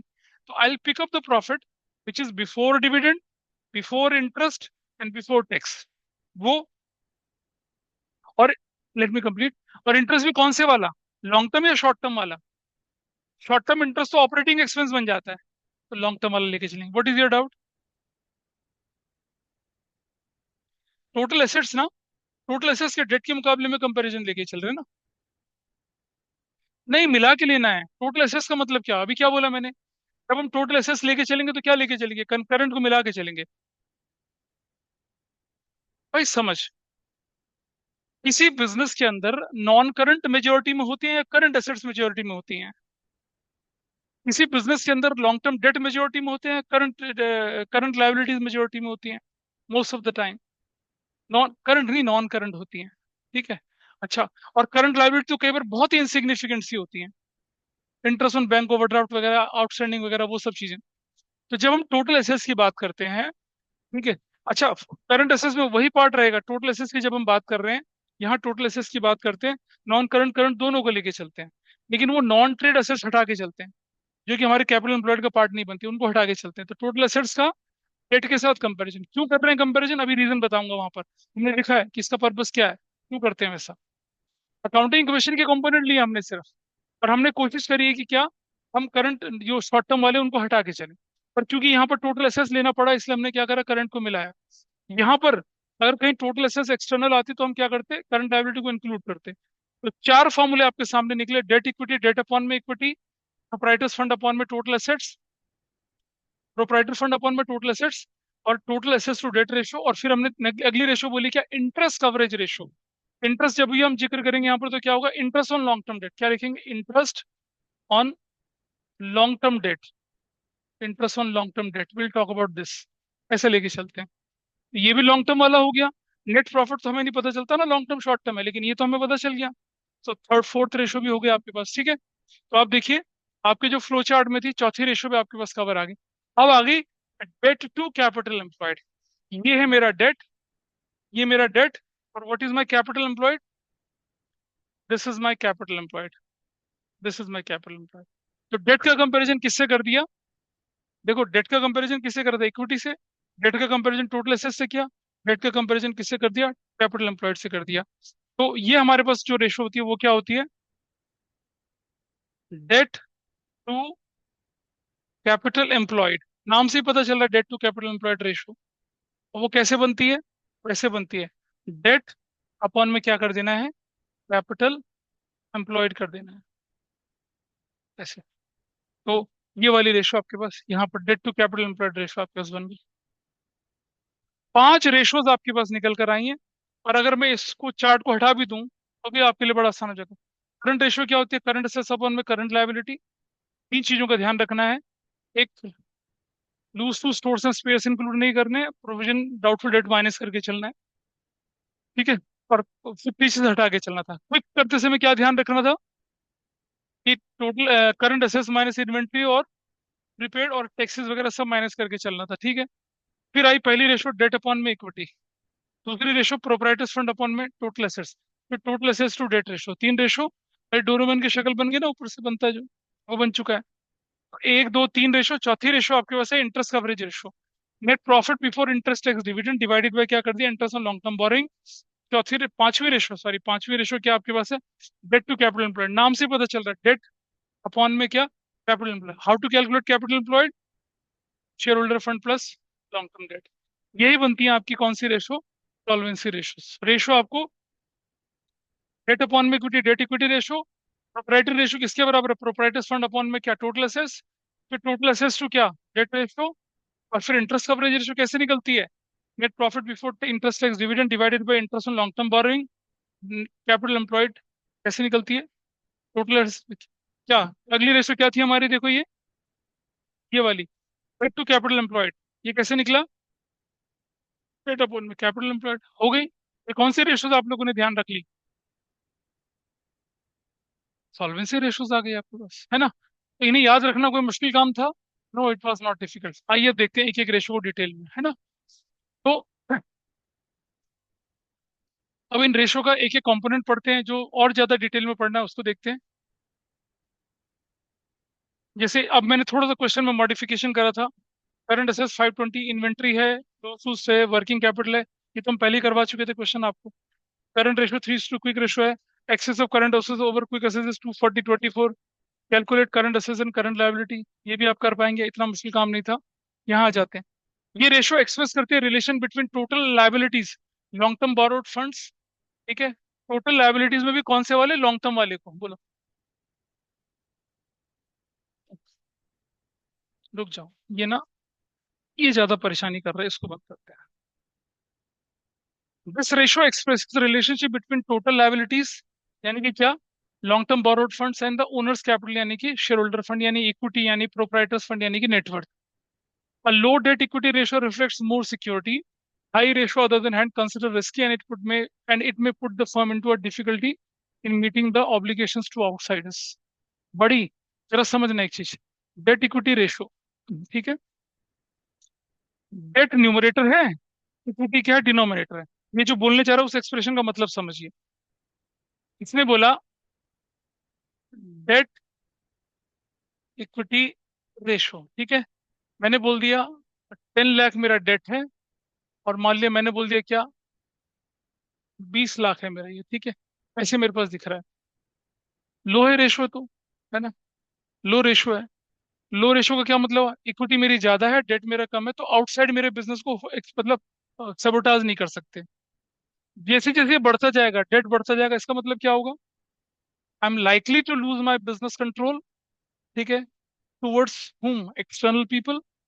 जब मेरे पास है डेट बहुत ज्यादा, मान लो डेट 40 लाख हो गया, अब क्या है इसका मतलब, अरे मेरा बिजनेस तो फिर बाहर वाले मैनेज करेंगे। अगर आपके परिवार के ऊपर, सपोज आपकी फैमिली की इनकम जितनी भी थी, और आपकी फैमिली के ऊपर मतलब अबंडन में क्या हो जाता है, लोन चढ़ जाता है, हो गया लोन, जबरदस्त लोन आपके पास।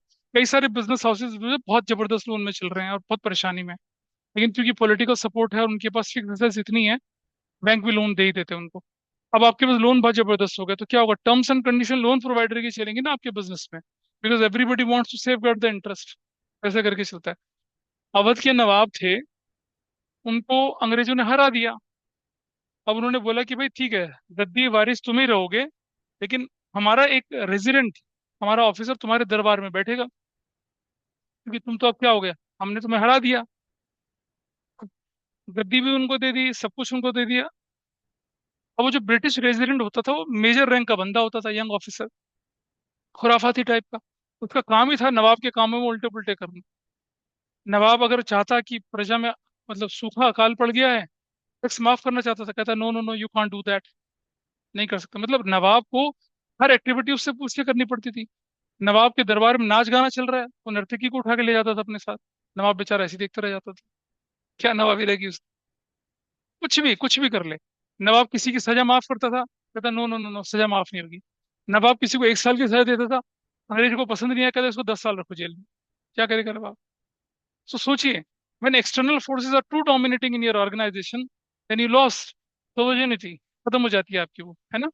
यहाँ पर भी क्या है आपके इसमें, ये क्या कह रहा है कि अगर ये बढ़ जाती है, इसका मतलब डेट बढ़ रहे हैं ना आपके, और कहीं इक्विटी कम हो रही है, इसकी कंडीशन में क्या होगा, it may put the firm into difficulty in meeting its obligation to outsiders, क्योंकि डेट आपके बढ़ चुके हैं। इस तरह चले जाइए उस तरह।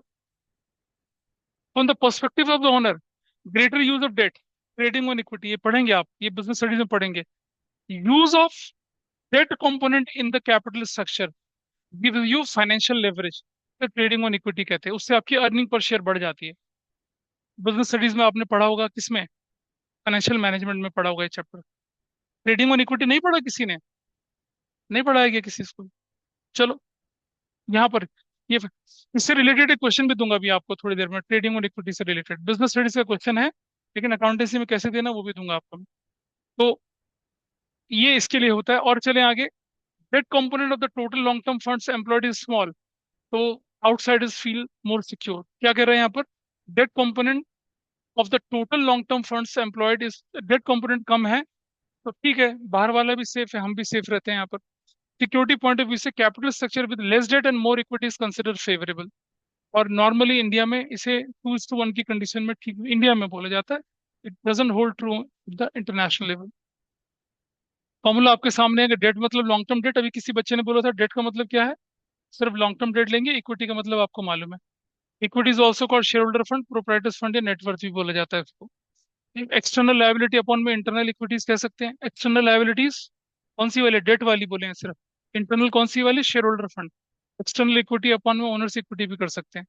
लॉन्ग टर्म डेट में क्या क्या इंक्लूड होते हैं, लॉन्ग टर्म बोरोइंग्स इंक्लूड होती हैं, जिसमें लॉन्ग टर्म वेदर सिक्योर्ड और unsecured, debenture, bond, term loans, financial institutions, public deposit, mortgage loan, other loans advances.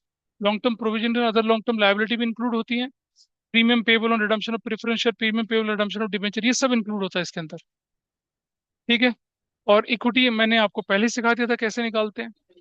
Equity share, preference shares, reserve and surplus जोड़ देंगे तो क्या निकल आएगा आपका, शेयर होल्डर फंड निकल आता है, ठीक है। एन ए का मतलब था वो सिलेबस का पार्ट नहीं है, ये हम अच्छे से डिस्कस कर चुके हैं, शेयर होल्डर फंड कैसे निकलता है।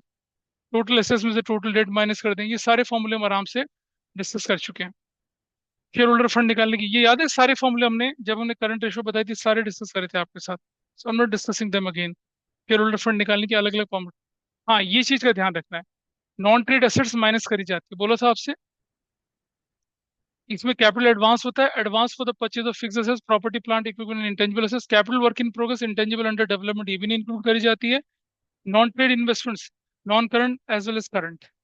नॉन ट्रेड कौन से वाले? जो मार्केट में पैसा लगाते हैं, शेयर मार्केट की फ्लक्चुएशन से पैसा कमाने वाले, वो तो कैपिटल एम्प्लॉयड का पार्ट नहीं है आपका। और इफेक्टिशियस एसेट्स आपके सामने हमने तब भी क्लियर किया था। ठीक है। That was which ratio? Date equity ratio. ठीक है जी, सारे कंपोनेंट लेके चले डेट और इक्विटी के। अब ये कौन सी रेशो आपके पास आई? Proprietary ratio. क्या बोला इसने? Proprietors fund. और किससे कंपेयर करें? Total assets. To what extent you own the business, किस एक्सटेंड तक आप बिजनेस के मालिक हैं, इससे पता चलता है ये प्रोप्राइट, नाम ही प्रोप्राइटरी रेशो है। कैसे निकालेंगे? देखिए इसका फॉर्मूला अभी बताया था आपको मैंने। प्रोप्राइटरी फंड अपॉन में टोटल एसेट्स। ठीक है। क्या बोलते हैं क्वेश्चन के अंदर? ये इसके सिनोनिम्स देख लीजिए। It is also called equity assets ratio, ratio of net worth to total assets, stock holders equity ratio. ये इसके सिनोनिम से ध्यान रखना। ये सीयूटी के लिए इंपॉर्टेंट है कि proprietary ratio is also known as, एक दो तीन दे दिया या which of the following is not related to proprietary ratio. तीन ये दे दिया, चौथा कुछ और दे दिया, तो जो चौथा वाला होगा वो नहीं होगा उससे रिलेटेड। Got it? इनके अलग अलग नाम है। ये extent to which the share holder owns the business. फिर क्या बोल रहे? Highlight the general finance, general financing position of the enter, financial नहीं, फाइनेंसिंग। फाइनेंसिंग मतलब क्या होता है कि कहाँ से पैसा आपके पास आ रहा है। This ratio is important for the investors and to some extent to creditor because the presence of high percentage of shareholder fund indicate that there is relatively little danger of winding up. Shareholder fund ज्यादा है तो क्या होगा? आपकी insolvency के chances कम होते हैं। लेकिन अगर डेट कंपोनेंट ज्यादा है तो फिर परेशानी हो जाती है। आगे क्या बोल रहा है? This ratio should be normally more than कितना होना चाहिए? 50% इंडियन कंटेक्स में होना चाहिए। बिजनेस साउंड है। करंट रेशियो के साथ साथ ये अच्छी मानी जाती है। जितनी अच्छी रेशियो की उतनी बढ़िया होगी। If this ratio below 50% it is an alarming, that means creditor may lose heavily in the event of liquidation of the firm. ठीक है, ये सारा पार्ट बना। और रेशियो आपके सामने है। प्रोप्राइटर फंड अपॉन में total assets, share holder fund या total share holder equity divided by total assets. ठीक है। और आ जाइए आगे चलते हैं। तीसरी रेशो आपके पास है टोटल एसेट्स टू कौन सी रेशो? Debt ratio. यहाँ इंपॉर्टेंट पार्ट हम पढ़ेंगे अभी। ये क्या करती है? Variation of the debt equity ratio, total assets to debt. हमने पढ़ा था डेट इक्विटी। ठीक है। और हमने क्या पढ़ा था? प्रोप्राइटर्स फंड अपॉन में टोटल एसेट्स भी पढ़ा था। It establishes the relationship between total assets and the total long term dates. Total assets और लॉन्ग टर्म डेट के बीच में रिलेशनशिप है। अच्छा एक बात बताइए मुझे, मेरी टोटल एसेट्स मेरे डेट के मुकाबले कम है तो मतलब क्या पोजीशन है बताइए? मेरी टोटल एसेट्स जो है और डेट के मुकाबले थोड़ा कम पड़ रहे हैं, मतलब मेरे debt is more than my assets, तो श्योरली मैं लॉन्ग टर्म इंसॉल्वेंसी के कगार पे बैठा हूँ। If my total assets is more than my क्या एक्सटर्नल डेट, लॉन्ग टर्म वाले, तो मैं क्या हूँ? फाइनेंशियल साउंडनेस की पोजीशन में बैठा हूँ। इंसॉल्वेंसी का खतरा कम है मेरे पास, है ना? उस तरह से एनालाइज करने के लिए नहीं आता आपको, क्वेश्चन सॉल्व करने के लिए आते हैं जनरली। ये प्योर रेशियो की फॉर्म में दिखाई जाती है, 2:1, 3:1, 1:1। इसका मतलब ये आइडियल रेशियो नहीं है। रेशियो की फॉर्म 5:1, 1:1 ऐसा दिखाई जाती है। Higher ratio implies lower debt. ठीक है ना, रेशियो जितनी ज्यादा होगी क्या होगा? डेट कम होगा, उतना बढ़िया बिजनेस।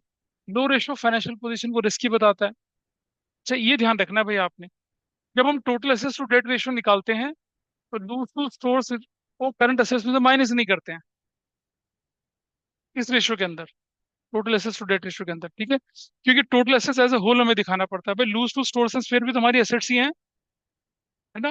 ध्यान रहेगा इसका। और क्या? Non trade assets, page number 5 में, fictive will not be included in total assets, अभी बोला थोड़ी देर पहले। नॉन ट्रेड कौन से वाले? पेज नंबर 5 कहाँ है हमारा पेज? आइडियल रेशियो नहीं है, ये रे नॉन ट्रेड, ये वाले नहीं इंक्लूड करे जाते। ये सब नहीं इंक्लूड करे जाएंगे। किसको?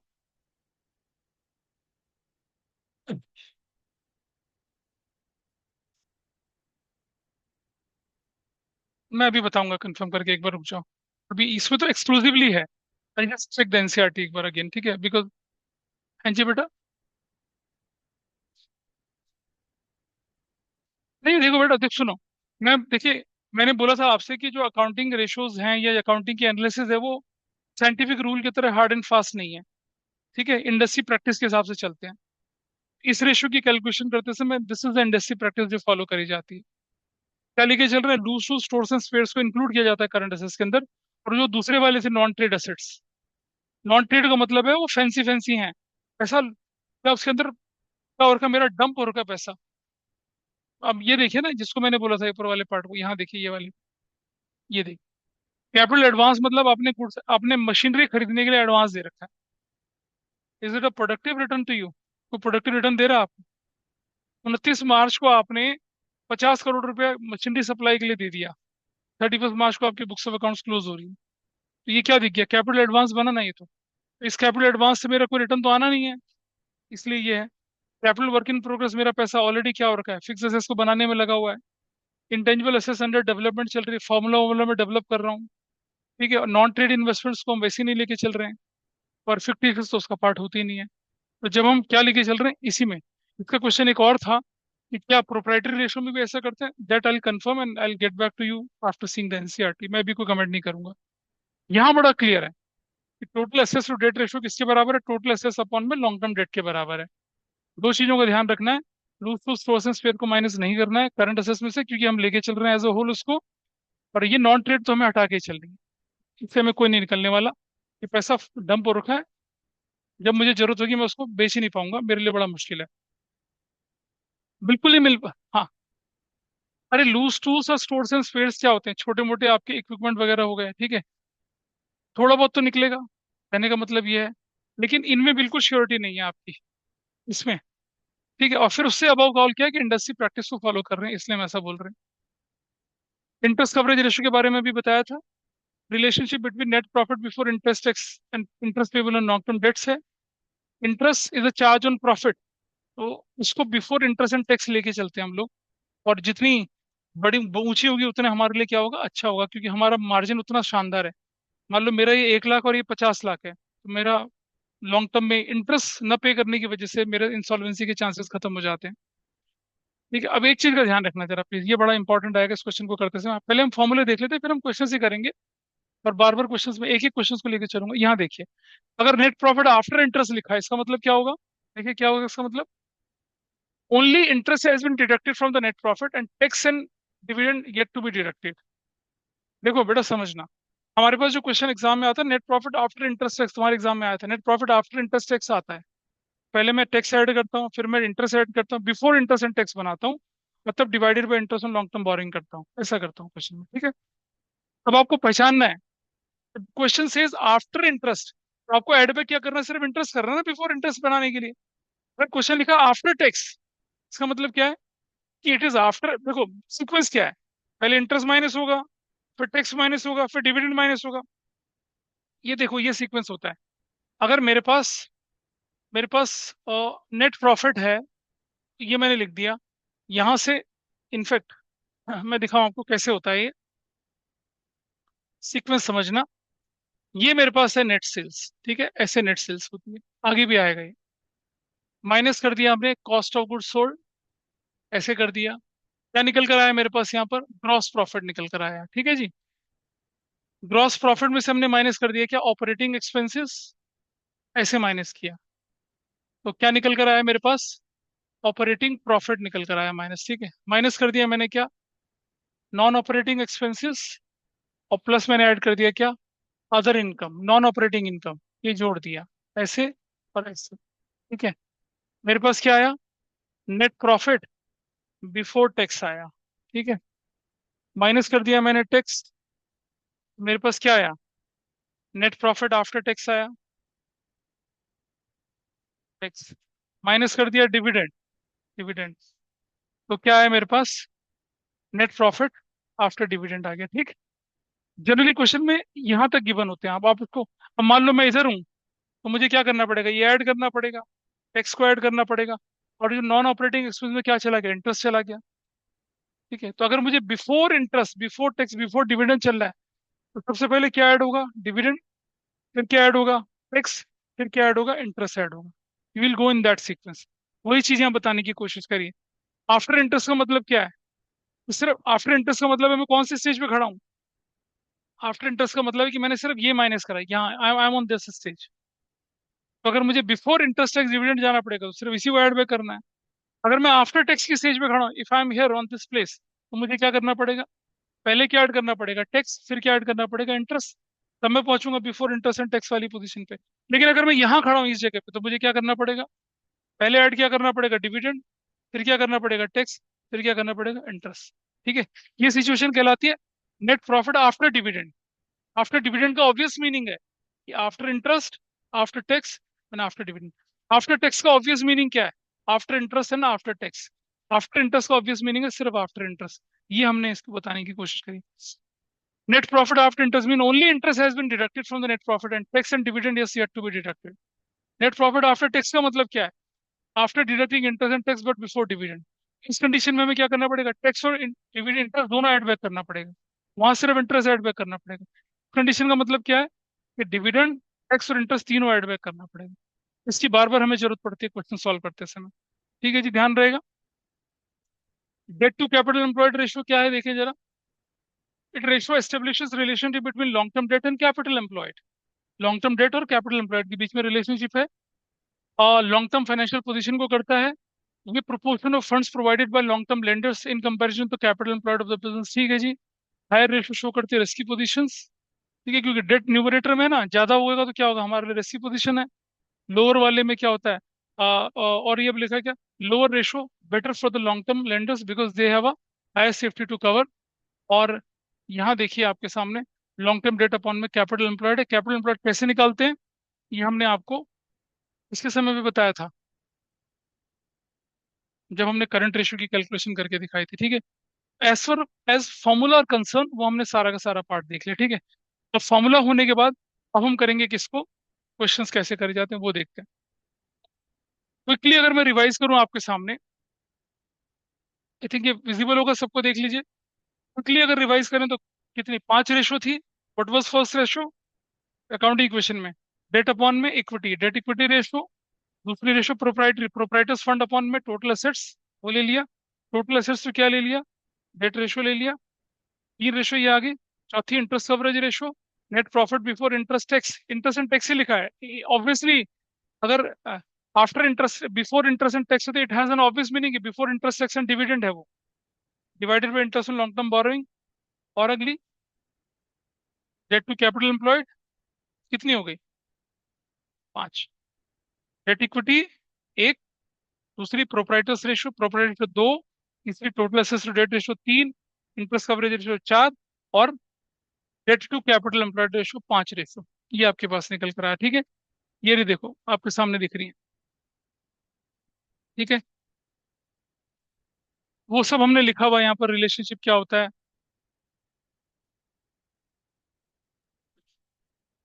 लॉन्ग टर्म लायबिलिटी, इसमें जो लिखा लिखा रहे हैं, तो हम तो सीयूटी के पॉइंट ऑफ व्यू से पढ़ रहे हैं। Long term borrowing, long term provisions क्या है, ये सब हमने उसके अंदर डाला हुआ है। क्या क्या चीज इंक्लूड होती है, शेयर होल्डर फंड निकालने के सारे फॉर्मूले आपको बता रखे हैं।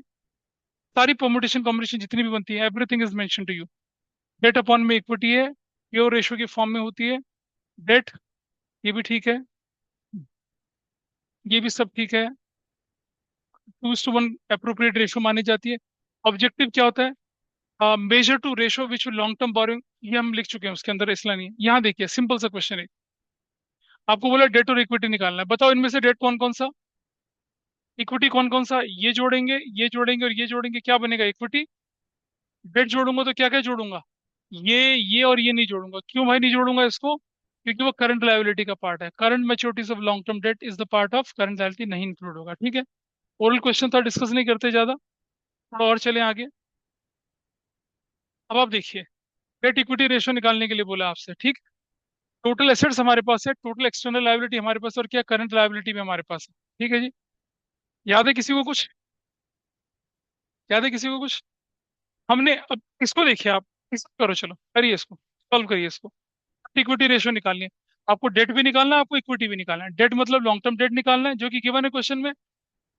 टोटल एक्सटर्नल लायबिलिटीज गिवन है ना, उसमें से करंट लायबिलिटी माइनस कर दूंगा, क्या निकलेगा? डेट निकल जाएगा। निकलेगा ना। इक्विटी कैसे निकलेगा? टोटल एसेट्स में टोटल एक्सटर्नल लायबिलिटी माइनस करूंगा तो क्या निकल आएगा? Share holder fund. Accounting question वाला पार्ट है, करो तो सॉल्व इसे।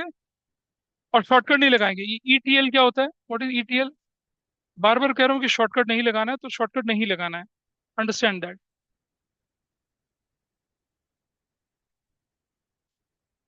सिर्फ अकाउंटिंग इक्वेशन की रिलेशन याद रखेंगे अपने दिमाग में, and you will have everything in your answer. क्या करना था इसमें? यहाँ।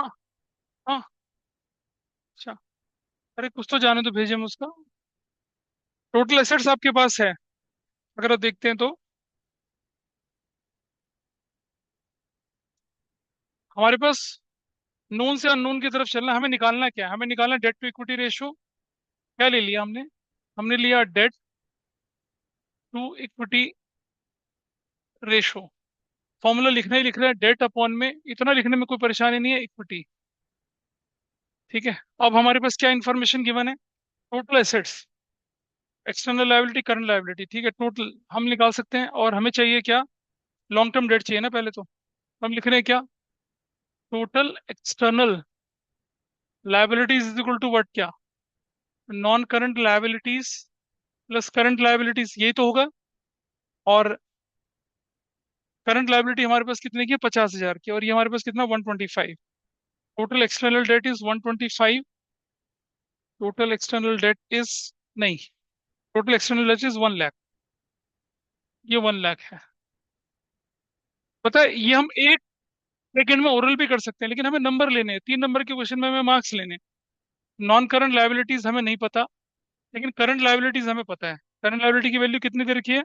हाँ, 50,000।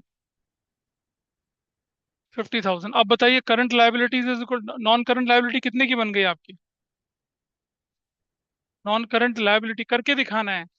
1 lakh minus 50,000 is equal to 50,000। Debt निकल आया। इक्विटी कैसे निकलता है? इक्विटी वो कैसे निकलता है बताइए? क्या करेंगे? टोटल एसेट्स माइनस क्या करेंगे? Total assets minus total external liabilities कर दें तो टोटल एसेट्स कितने की? 125। और एक्सटर्नल लायबिलिटी कितने की है? 1 लाख की। तो मेरे पास क्या निकला है? 25,000 निकला है। ठीक है। अब मैं इधर रख लेता हूँ, फॉर्मूले में क्या रखूंगा? 50,000 अपॉन में क्या? 25,000। What is my answer? हाँ, 2:1, दैट्स माई आंसर। ऐसे नोन से अननोन की तरफ चलना है और काम आसान हो जाएगा। अब आप देखेंगे इसमें धीरे धीरे चीजें मुश्किल होनी शुरू हो जाएंगी आपकी। तो फॉर्मूले आपके सामने हैं, क्वेश्चंस की प्रैक्टिस आप करना शुरू करें। पहले इलस्ट्रेशन निपटाएंगे, कल मैं बाकी और इलस्ट्रेशन को लेकर चलूंगा। मतलब जितनी भी इलस्ट्रेशन बचती हैं, मतलब 4 पॉइंट, ये काफी आगे तक जा रहा है इसमें। क्वेश्चन करते रहें आप, शुरू कर लीजिए करना। You have whole what? Friday with you, then whole Saturday with you. Sunday को मिलेंगे हम लोग। वो भी बताता हूँ। आज का क्लास अभी हम यहाँ पर इसको वाइंड अप कर रहे हैं।